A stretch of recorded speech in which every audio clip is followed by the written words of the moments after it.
So I know that it's been a minute, since we had the Wednesday class. Someone said that they didn't remember where we were, so we're just going to start back over at the beginning. Wouldn't do that. Last week, the last thing that we had talked about, I had actually written the date down in here, so I know where we are. The last thing that we had talked about was elders. Could there be only one elder? Is it unscriptural to not have elders? What have you? Can a preacher or minister also be an elder? Who installs elders? Whatnot? And just kind of summarizing that we looked at the fact that it does need to be a plurality of elders. That it's not necessarily unscriptural to not have elders. It can be.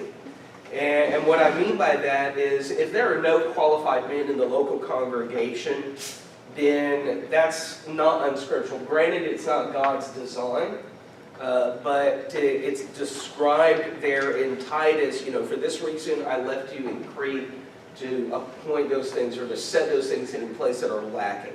So yes, a congregation that doesn't have elders is lacking in God's design. It's not fully complete, but that doesn't necessarily make it unscriptural.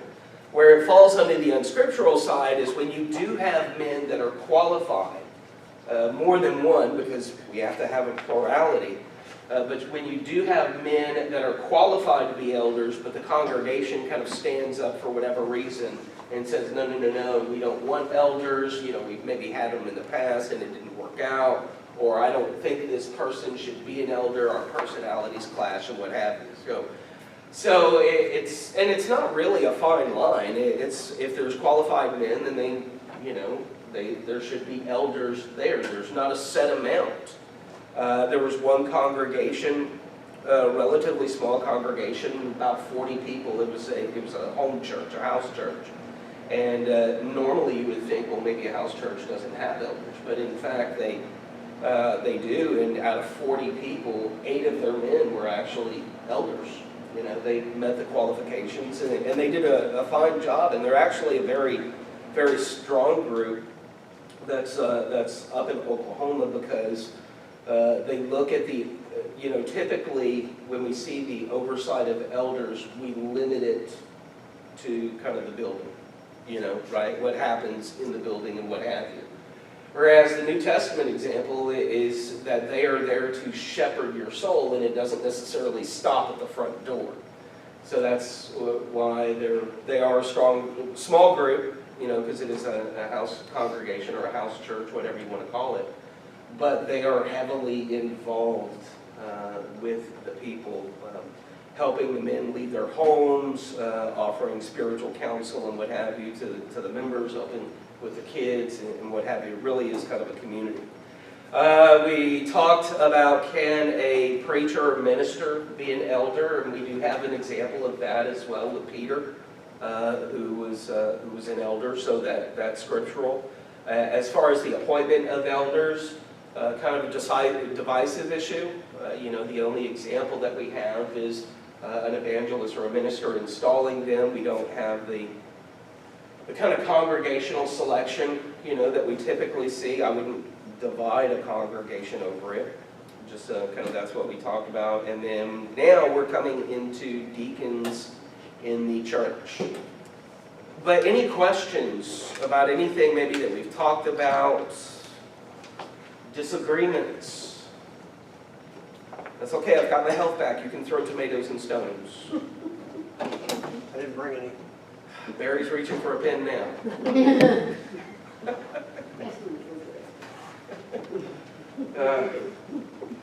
And so we're looking at deacons in the church. If you want to go ahead and turn to 1 Timothy chapter 3. 1 Timothy chapter 3, that's where we're looking at the qualifications for elders, but then after that, with the elders, in verses 8 through 13, we go into deacons.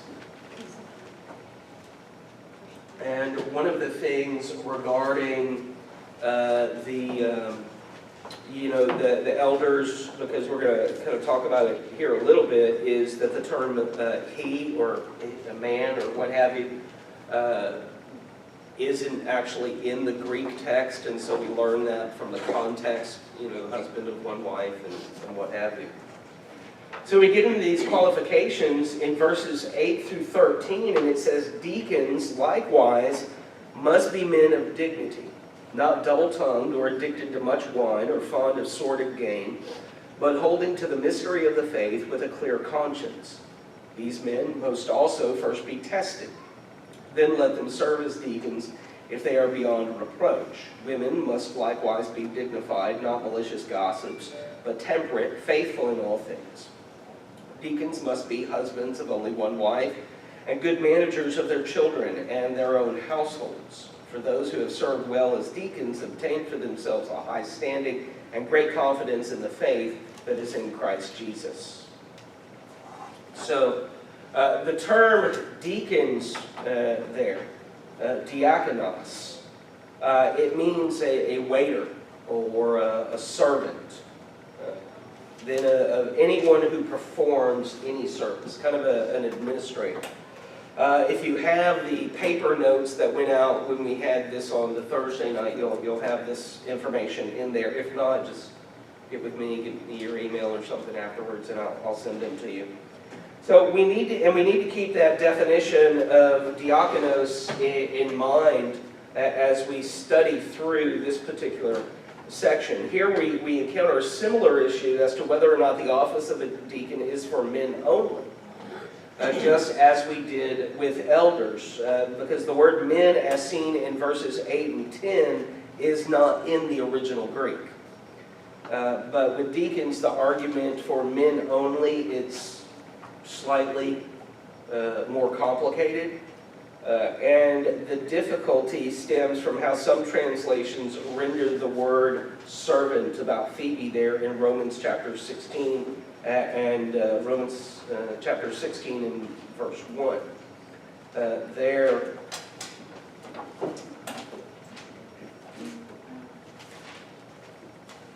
and many people believe that it was Phoebe who delivered the Roman letter for Paul.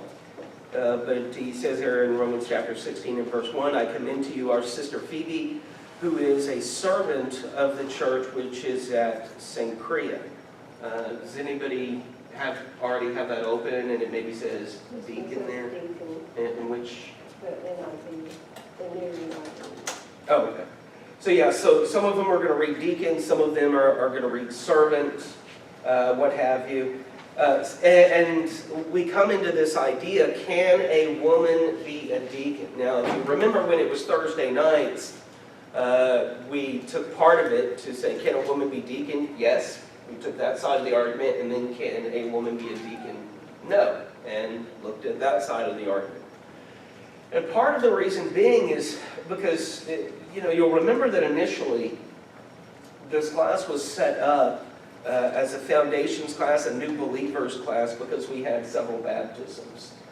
And so it was primarily set up for that purpose. However, we also understand that there are many in the church who have been members of the church for years and have not been through kind of a foundations class. It's kind of, you're baptized and then maybe you just kind of go along and you watch the example of others and whatnot, right? And so that's one of the reasons for it. But also because this material is set up for you to take it, and if you're not teaching, this type of foundations class, maybe you're having a personal study with someone.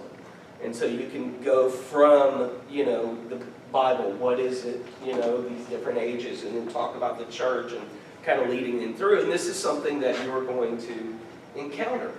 Unfortunately, you'll encounter it even in the church. There's a congregation, I've mentioned them before, in Temple, Texas, who they have ladies that are reading scripture, doing the call to worship, a whole bunch of different things, and people don't question. ultimately, when it comes down to Scripture, Scripture has the highest authority. That's what it is that we have to look to, not to culture, not to trends in the church, but what does God say? If you've been in the church for, I'd say, many more years than not, you might remember the old preachers who would often say from the pulpit, "Thus saith the Lord." You know, they would maybe say something and they'd say, "Thus saith the Lord," or they would say, "The Lord says." And coming from the Old Testament, really, because that's what it is the Old Testament prophets would say, "Thus saith the Lord," and then he would deliver the word of God to people. That's the standard that we have. Are we always going to agree with that standard, though? That's not a trick question. Are we always going to agree with the Word of God? No, absolutely not. Need to. No, we need to. Oh, Yeah, I'm not saying that we don't need to. You're not saying. We need to, but the fact is that Christ said that His Word is divisive. It's going to divide people. And so yes, while yes, absolutely, if we didn't catch it, we should be agreeing with the Word of God. But the fact is that sometimes the Word of God rubs us the wrong way. And we don't like that sometimes, and so we'll push against it. I mean, if I'm wrong, please tell me. I mean, the simplest thing, have you ever read something, you know, you're going through, you're just maybe doing your daily Bible reading or what have you, and you come across something, and it's like David and Goliath, you know, it's like a stone hits you right between the eyes. And you just get bothered with it. Because you're suddenly confronted with something that you tried to ignore, you know. And so my whole point being is that the standard that we have for not only our lives, but also collectively as the church is Scripture. And what does the Bible say? And the Bible is its own best commentary. You know, one of the things I heard, I got into preaching later in life. You know, I graduated when I was 40. You know, so I wasn't one of these kids who, you know, they got out of high school and went, you know, when they were 18 and they've already been preaching 20 years or anything like that. Well, one of the pieces of advice that I heard, and had I heard it when I was younger and going through school, it would have been much easier to do. But it was for someone who was younger and just graduating school, was to spend the first 10 years of ministry only looking at the Bible. Don't look at, for the Bible tells me so. Don't look at, that's what they're singing if you can't hear it. Don't look at any commentaries or anything. Just look at the Bible. Filter everything through the Bible. And by the end of that 10 years, you'll know the Bible, you know, forward and backwards, up and down, and you won't be, quote unquote, polluted by anybody else. Right? And so that's what a lot of it comes into when we look at questions like, can a woman be a deacon? Well, some say yes. And part of that is culture. You know, look at a lot of people, a lot of congregations and the way they're going. And so there is division on the issue. And really, theologians have debated the subject since the writing of the New Testament. It's not something new to just this century or the last few centuries, but it's been debated since the writing of the New Testament. And because that's the case, and because we encounter it, and because if you're studying with someone, they may ask you something like that. That's why we're going to look at both sides of the argument and then just kind of leave it alone, right? In the positive argument, and when I say positive, I'm talking the affirming that yes, women can be a deacon. Consider the following there in 1 Timothy chapter 3 and verse 11. And I have to be careful doing this because I do remember when it was the Thursday class. I can't remember who, but there were a couple of people who came up to me and said, "You almost had me convinced that a woman could be a deacon." Oh, were you one? So I've got to be careful here. But in the positive, 1 Timothy chapter 3, verse 11 there says, "Women must likewise be dignified, not malicious gossips, but temperate, faithful in all things." Now, other translations, the King James, the New King James, the English Standard Version, the Christian Standard Version, they translate women as wives, or they insert the possessive pronoun to read "their wives," right? So it would kind of say the deacons and then "their wives." And so it alludes to the idea to the deacons within that context. And so by saying the deacons' wives. So those translations, like, again, King James, New King James, the English Standard, and the CSB, instead of women, it would say, like, "their wives." So you would come away with the idea with the deacons' wives must likewise be dignified and what have you. But the word that's there is gune. If you're spelling it, it's G-U-N-E. And if you're sounding it out, then it's gu, like gu, and then ne, like a horse. Gune. Meaning and what it means is a woman, wife, my lady, right? And not gunakis, which is gu-ne-kis. It does come from gune. So knowing the Greek language really doesn't help us with that. You know, a lot of people, they'll say, well, knowing, you need to know the Hebrew, you need to know the Greek, you need to know Aramaic and what have you. And yes, that can be helpful, but there are times when you're getting into a study and the language doesn't necessarily clarify things. And so you have to look at the context. So let's just reread that verse, but instead of noticing the word women, look at the word likewise. Women must likewise be dignified, not malicious gossips, but temperate, faithful in all things. So the word there means in like manner, or likewise, just in, so that it's translated properly. And what it is a natural determined to be a continuation of what the writer just stated. So when we're hearing that likewise there, so it would be in the context of verses 8 through 10 that's referencing the deacons, okay? Which speak of the office of a deacon. So before that, it'd be the office of the elder, as we see in the context of there in verses 1 through 7. So that word likewise, what it's doing is it's acting like a continuation of that. But let's look over at Romans chapter 16. In Romans chapter 16 and verse 1,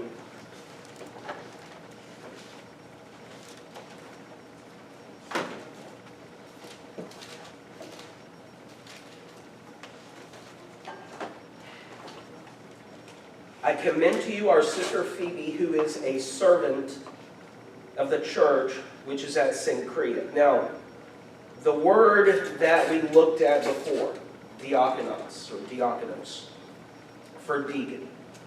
Again, just as a reminder, it means a waiter, a servant, anyone who performs a service, an administrator, or what have you. It's the same word that appears here for Phoebe. So the deacon, the same word that's over there in 1 Timothy chapter 3 as deacon is showing up here in Romans chapter 16 and verse 1. But we see it as servant in the more literal translations and not as deacon as it might appear in the NIV. I think it is it NIV, does it say deacon? Okay. Some translations might use deaconess. That way they're using that to differentiate between, men and women. And when we add the conclusion of verse 1 of the church which is at Cenchrea, it suggests an official capacity, right? That's what the footnote says, it has a little thing down there, and when you look at it, it says servant. Does it say servant, or are you talking, does it say official capacity? or- Official, yeah, official servant, I think is what it said. Yeah, it says official. So, when we look at that, and again, the idea also that Phoebe is the one who brought this letter to those in Rome, and we have also in verse 2 of Romans 16 that you receive her in the Lord in a manner worthy of the saints, and that you help her in whatever she may have need of you, for she herself has also been a helper of many, and of myself as well. So part of the reason that people will say that yes, a woman can be a deacon is because of the same word that's used there. The thing with the Greek language is that it's very rare. I can't think of one really off of my head that you're going to have a word that just has one meaning. It's the same thing with any language, though. If you pick a word, in English and open up your dictionary, you're going to have a couple of different definitions there. So really, it comes down to what the translation committee decided. The translation committee, they're generally not from one denominational group. It's experts, typically from different fields, and will take different books and what have you, and translate them and discuss with the committee and do word studies and all of this type of thing.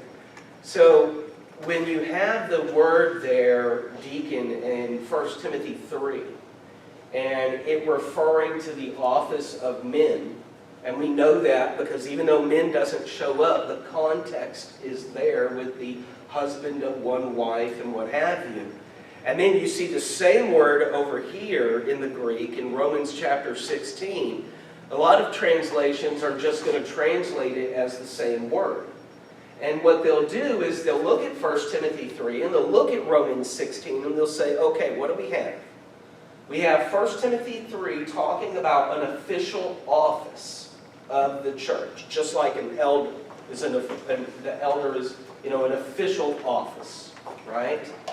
And they're using the exact same term over here. So yeah, it must mean that a woman can be a deacon. Does that make sense? Okay, but does it make sense in the way that I'm explaining? Okay. Kind of, sort of. Maybe not. Okay.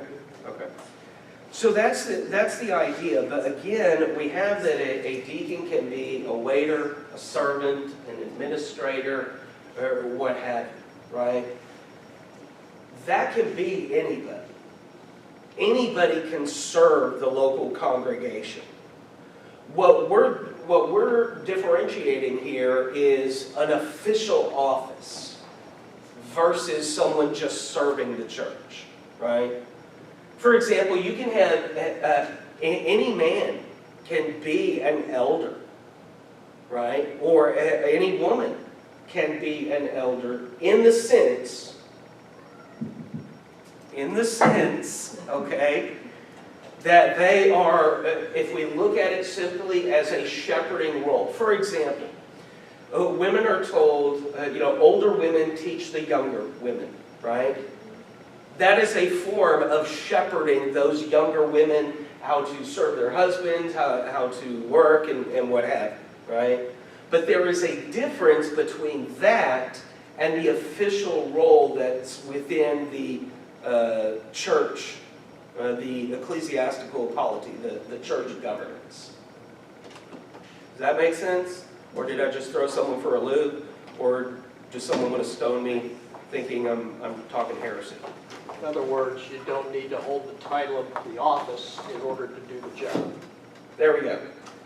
But if you are holding the title with the office, got to be a guy.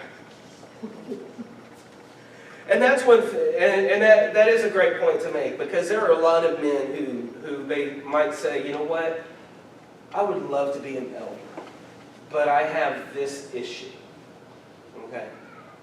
Can you not still help shepherd people?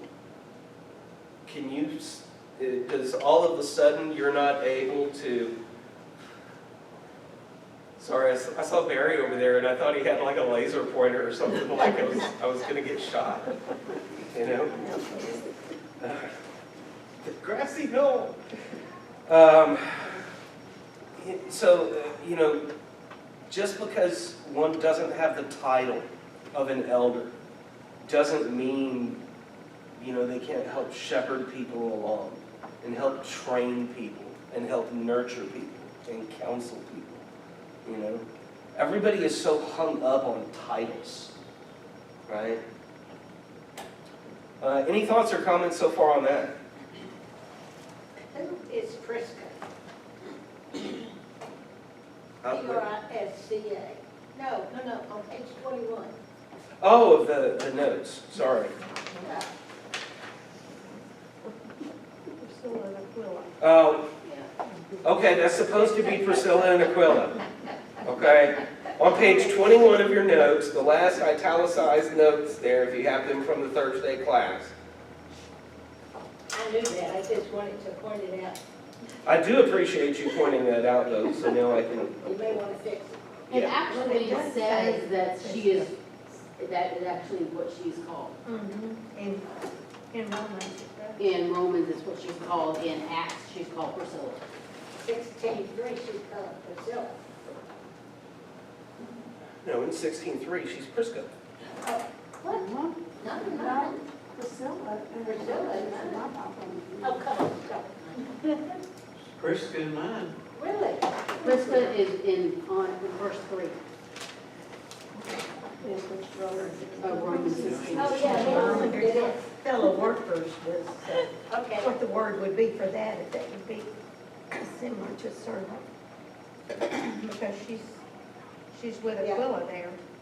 Oh, yeah. Some of it does. It does say Prisca in here, and on it. We usually say Priscilla and Aquila. Yeah. Okay. Well, and it all depends on where you're looking.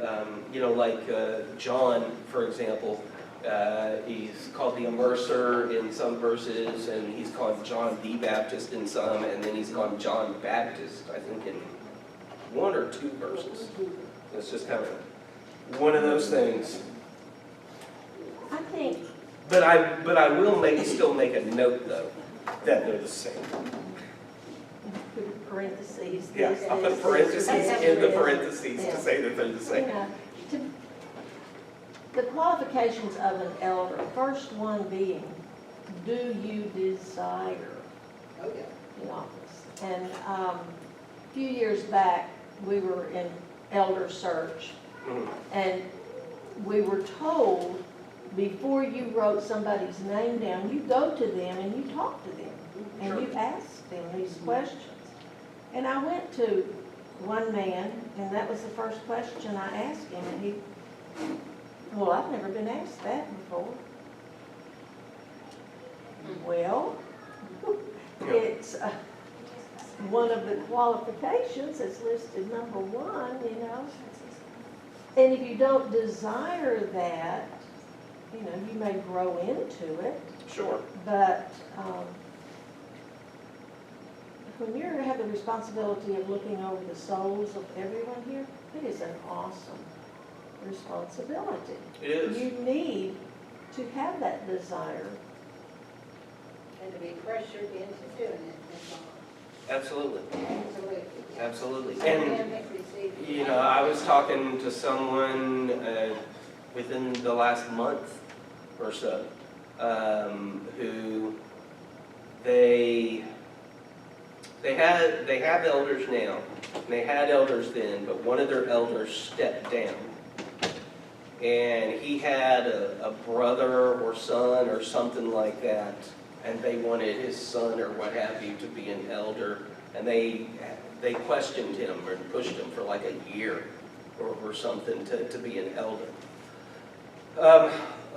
My personal opinion, first of all, yeah, it's absolutely wrong to sit there and pressure someone into the position. It's one thing if you go up to someone and you say, you know, do you want to be an elder? And they say, well, you know, I've never really given it any thought. You know, I mean, that's one thing. Or for someone to say, I really don't have any desire to, and then people to just kind of keep pestering them, you know? Because there are some people, there are some men that I've known who they serve, and they've never given being an elder a thought. You know what I mean? It's just out of their mind. It wasn't something, it's not that they didn't desire it, it's just something that they didn't think about. They were like, I just serve and I do what I can. I've never really thought about it, you know, at all, right? But yeah, definitely shouldn't pressure people. But I think part of it, goes to, and when we look at it regarding elders, since we're on it, it is a heavy weight, and I don't think that we have, and I think it falls mainly to preachers, if I'm being honest, that we haven't stressed the importance of the role. And that men who are elders, I'm not saying that it doesn't happen, but they don't often help, lack of a better way of putting it, shepherd the shepherds. You know what I mean? You have someone you've got one person, oh, I've been an elder for 15 years, and you got another person, well, I've been an elder for 5 minutes, and they're kind of, I have no idea actually what I am supposed to be doing as an elder.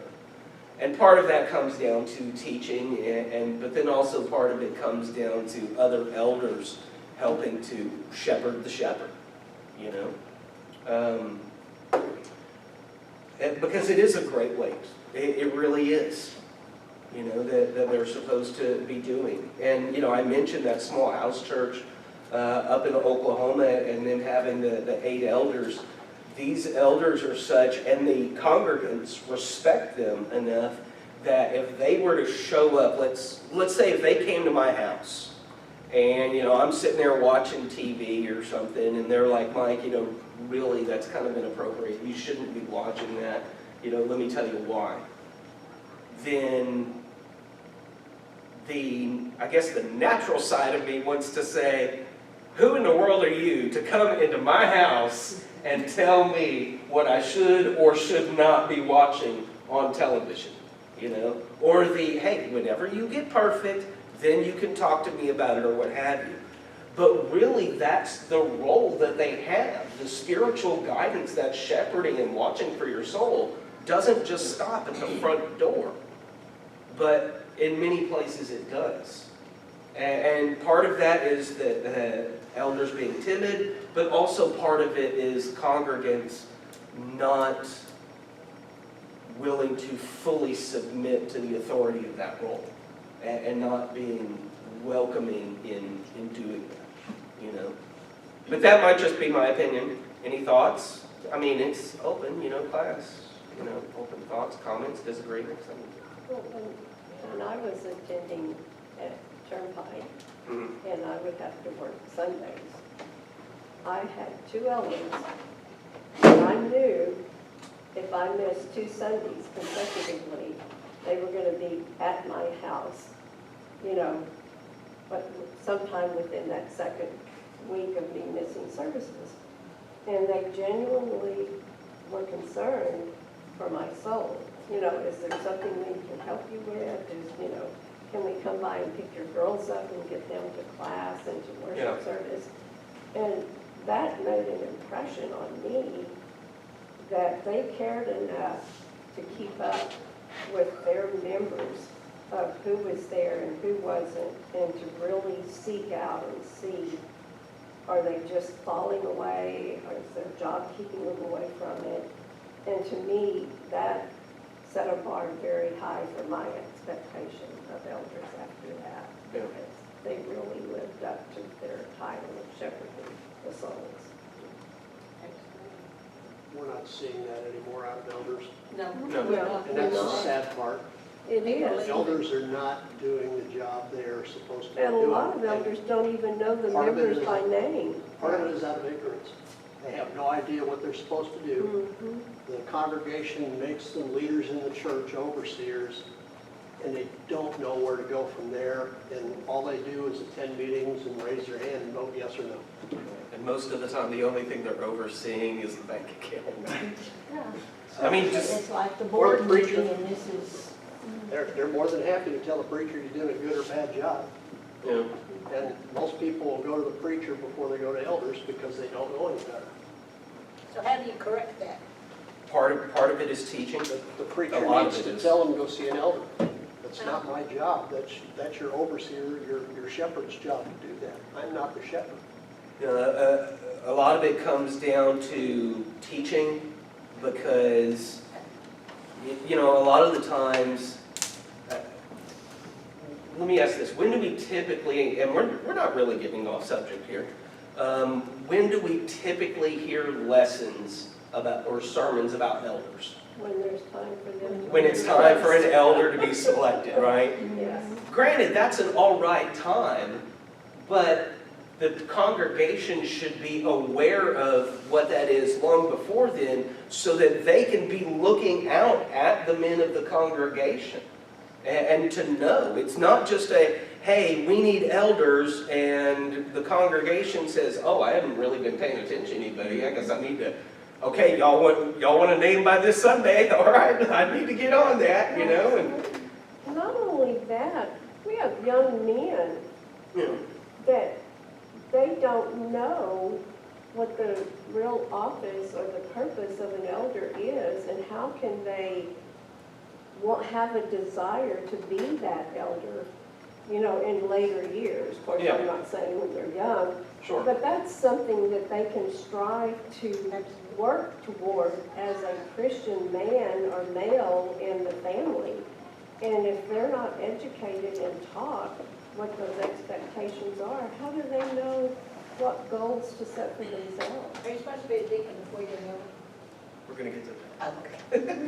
elder? But no, part of it is, you know, teaching from the preacher. Part of it is the preacher doesn't want to seem like a jerk, which kind of goes back to what Jerry was saying. You know, someone comes to the preacher with a problem, and he doesn't want to say, you really need to go to the elders for this. That's, You I know, mean, we're going to handle it as preachers. yeah. But it's, you know, people need to understand that the elder is their shepherd, and the preacher's just hired basically to share the word. It's Yeah. called evangelist, which is someone who proclaims the good news. And so that's why a preacher's here, not to shepherd the congregation, although teaching is part of that. I always felt that the preacher should be teaching the elders so that the elders could do the job of shepherding. And, yeah, how unique is that? It's not just, it's not only about, you know, like, I certainly agree with looking at the long term. But really, it's up to kind of all of us to look, you know, at young men, for example. You see, you know, a young man, and, okay, I'll just go ahead and spoiler alert the bulletin article for this upcoming Sunday a little bit. I was telling Gary and Pam a little bit about it. One of the things, and I'll go ahead and say this verbally, certainly I appreciate the men and women who stepped up while we were out and while others were out as well, and being able to serve and lead prayers and do all of this stuff. But I think one of the things that it exposed is some gaps where we are. You know, heaven forbid something happened on a Sunday morning and we don't have you know, people to lead the singing or to lead prayers or what have you. And so in the article, I'm kind of calling on the men a little bit to step up your game some. I'm not saying that you don't serve, I'm not saying that you don't do anything, but just kind of get out of the comfort zone a little bit. But also to add to that is looking at young men who are, you know, good public speakers or great public speakers or whatever, and saying, is there any potential there? You know, had you thought about going into preaching? Had you thought about doing this? Or You know, would you want to kind of shadow, you know, for a little bit, a preacher or something like that? Which, with COVID, it might be a little bit difficult, I don't know. One of the interesting things, you familiar with non-institutional congregations? They're generally referred to as anti. Yeah, so some are one cup or what have you. A lot of non-institutional congregations do not believe in schools of preaching, like Southwest or Brown Trail or what have you. And what they actually do is have a young man the congregation will support shadow a preacher for a year or two, day in, day out, week in, week out. And, you know, he studies with that young man, and that young man will also study with other preachers and what have you, and that's, you know, kind of his learning, and then he goes off preaching or whatnot. I'm not saying that we should do that. I'm not saying we should eliminate preaching schools. My whole point, though, is that we need to look for the potential in everybody, you know, as to where they can serve, you know. Certainly not everybody is a song leader. I'm not, you know. Yeah, I know you know. I'm like more one of those kind of duck calls, you know, from the Robertsons or something like that. You know, if I were to lead singing, you'd probably hear banjos going off or a dog wailing somewhere. But it's something that's needed, you know, and God's happy with it. I want to say kudos to our young men. Absolutely. For months and months and years, they have stepped up. When we had communion passed, they were the ones who did it. When LTC came along, I don't know how many of you guys were involved in that, but you were up there, you learned, you showed what you were doing. It made us feel so good, and we appreciate you so much. Absolutely. And just say, hey, some Sunday I'd like to lead a couple of songs. I know you've led one a couple of different Sundays, but do some more. We love it. We'd love to have them have a 5 or 10 minute Gary, something or other. She's talking about you. yeah, Gary that kid on the idea.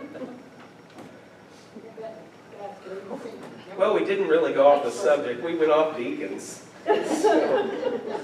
But we're still talking, but really, I think the discussion is good because it's not, you know, things like this aren't discussed enough, you know, as to what we need to be doing as a congregation to help strengthen ourselves, to look out for others and the potential there, and what have you. Well, and when we see that potential in those young people, we definitely need to encourage them in that direction, you know. Go up and tell them, you know, what a good job they've done. Encourage them to keep trying and to keep learning and to keep striving for those goals. Because it means a lot to them to be encouraged. Absolutely. And they're an encouragement to everyone else, you know, and not just younger guys. Right. You know, but to see people come out of their shell, to get out of their comfort zone, you know, and to be willing to stand up in front of the congregation or stand up in front of the class, you know, and That's like it's Caleb. uplifting. I mean, Caleb is a new Christian and he got up and read scriptures. I didn't. No, Kane. Cain, I call him Caleb, I don't know why I call him Cain. Yeah.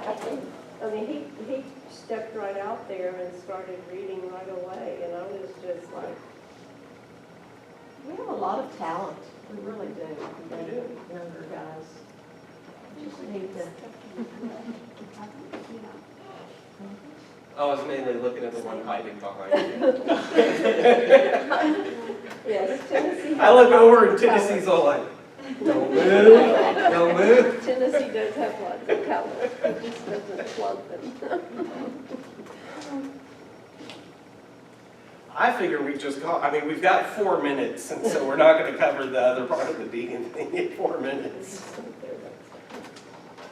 So we'll start on the, can a woman be a deacon? No, next week.